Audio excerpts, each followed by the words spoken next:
They say Camp Echo Pines shut down in the 80s after a counselor vanished into the woods. But this summer, it reopened, with fresh cabins, smiling staff, and a new slogan. A summer you'll never forget. The first week was perfect. Campfires, canoeing, and ghost stories under starlight.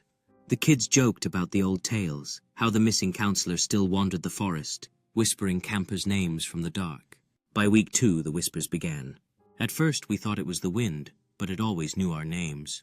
Sometimes it mimicked voices, your best friend calling you into the trees. Sometimes it sang old camp songs that no one had taught us. Camper Ben was the first to go missing. 1 second he was in the mess hall, the next his seat was empty, his tray untouched, but no one noticed. Not even the counselors, only we did. The rest acted like he never existed. We searched Ben's bunk. Under his mattress we found a note scratched into the wood. Don't answer the echo. After that, things got worse. Mirrors in the bathroom didn't show our reflections anymore, just the woods, even when we weren't near them. If you looked too long, something looked back.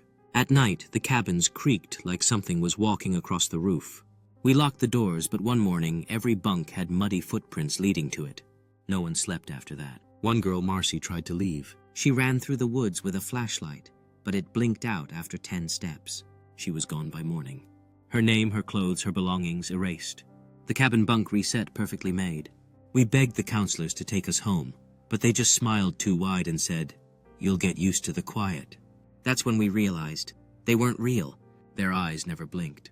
Their skin was too smooth, like mannequins warmed by the sun. They repeated the same phrases. One counselor, Rachel, walked into the lake and never came up. No one mentioned it. Now there's only 3 of us left. We whisper at night, afraid to speak too loud, afraid the woods might echo it back. Last night, one of us heard her own voice calling from the trees. She answered. This morning, it's just me, and I can hear myself calling from the lake. I know not to answer.